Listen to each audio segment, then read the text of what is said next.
मैं आंध्र प्रदेश से हूँ। मेरी मातृभाषा जो है तेलुगु है। मैं आज वित्तीय प्रबंधन के बारे में मैं अपना सीएलएफ का अनुभव बताने जा रही हूँ।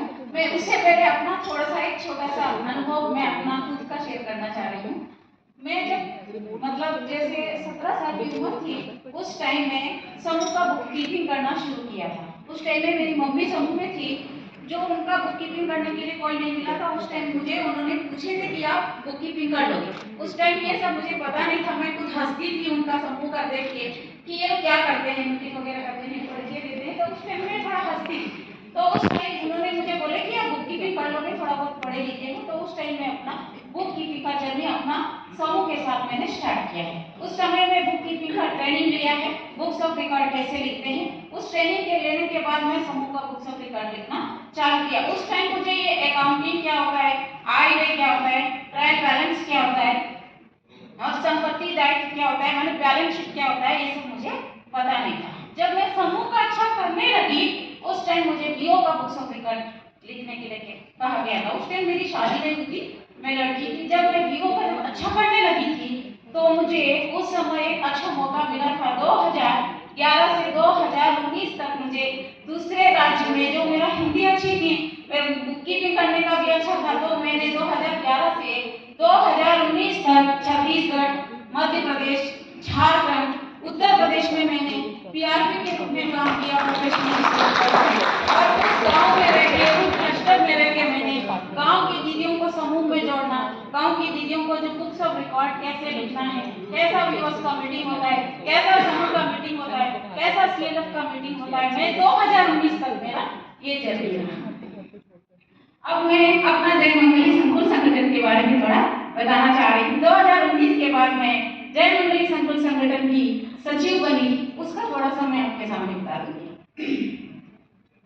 मेरे जय मंगली संकुल संगठन में 43 लाख सीएएफ राशि है। 1,45,28,000 मेरा कुल कार्पस है। और मेरे संकुल संगठन में जो ओटीआर का प्रतिशत है वो लगभग 100% है।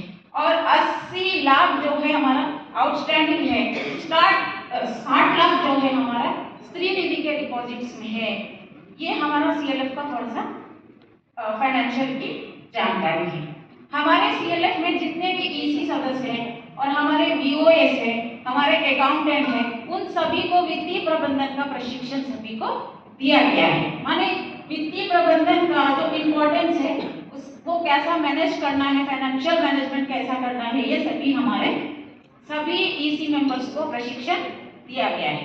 सबसे पहले हमारे सीएलएफ में सीआईएफ राशि है, हमारा जो कैश फ्लो है, मतलब जो फंड फ्लो है, एक तो शेयर कैपिटल है, बचत है, सीआईएफ राशि है और हमारी हिस्सा धन है।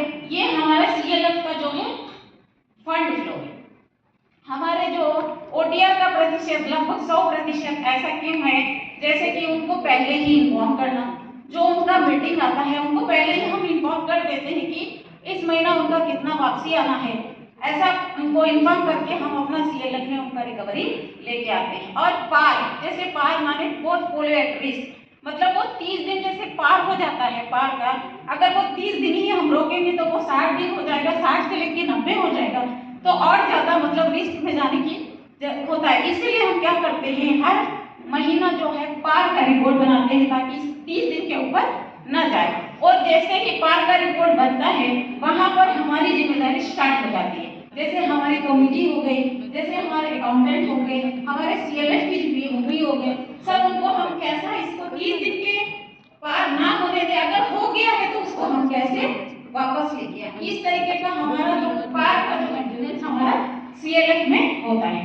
और ओएसएस माने परिचालन लागत, ऑपरेशनल सेल्फ सफिशिएंसी, ये बहुत इंपॉर्टेंट है। ये हमारे सीएलएफ में लागू है। जैसे कि हमारे सीएलएफ में आय में से ही खर्च करना है। अगर 100% आय है तो उसमें से 30% करना है, क्योंकि हमारा कार्पस बढ़ेगा। अगर कार्पस बढ़ेगा तो हमारा सीएलएफ और मजबूत होगा, सस्टेन होगा। इसीलिए हमारा ओएसएस बहुत इंपॉर्टेंट है कि ओएसएस की जो खर्चा होती है हमारे सीएलएफ के ऑफिस निर्वहन, लेखापाल का मानदेय, ईसी बैठक खर्चे, इसके लिए ही हम ओएसएस का मेंटेन करते हैं। जैसे ओएसएस, पार, ओटीआर, ये सब रिव्यू करना हमारे सीएलएफ में लागू है।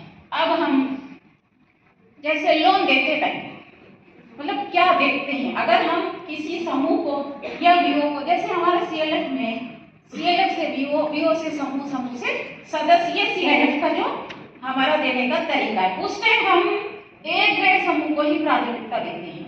ए ग्रेड समूह को ही प्राथमिकता देते हैं। समूह की मीटिंग अच्छी रही हो, उनकी उपस्थिति वीओ में अच्छी रही हो, सदस्य की मीटिंग उपस्थिति जो है समूह में अच्छे रहे हो, ऐसे ही समूह को हम प्राथमिकता देते हैं। और रोटेशन कर रहे हो, जो समूह है वो रोटेशन कर रहे हो, लेन देन अच्छा हो, उनकी वापसी अच्छा हो, ऐसे ही समूह को हम देते हैं। जो समूह को अगर सीएफ चाहिए तो हम एमसीपी बनाते हैं। एमसीपी माने माइक्रो क्रेडिट प्लान। वो माइक्रो क्रेडिट प्लान बन के तैयार होने के बाद हमारी अप्रूवल कमेटी जो है वो उनके ऊपर रिव्यू करके अप्रूवल करते हैं। जैसे ही अप्रूवल होता है उसी समूह को देने का हमारा लोन प्रोसेस का तरीका है। हमारे सीएलएफ में कुछ फाइनेंशियल की पॉलिसी भी है। जैसे अगर पॉलिसी नहीं होगा, कोई नियम नहीं होगा, वो सीएलएफ सस्टेन होने में प्रॉब्लम आए, इसलिए हम अपना कुछ सीएलएफ की पॉलिसी रखा गया। जैसे कि हमारा cash book last month ending में उनका एंडिंग करें, बीआरएस बनाएं, 21 बुक्स ऑफ रिकॉर्ड मेंटेन करें, ऑडिटर को चेंज करें। एजीएम बैठक में हर 3 साल में ऑडिटर को चेंज करना है। इस तरीके का और हमने उनका एक कुछ फाइनेंशियल पॉलिसी भी हमारे सीएलएफ में रखा है। अब हम जैसे लोन लेते हैं तो वो मतलब कैसा, आजीविका में मतलब क्या बदलाव लाती है। सबसे पहले तो पैसा मिलना बहुत मुश्किल था, अगर मिल भी जाता था तो उनको गिरवी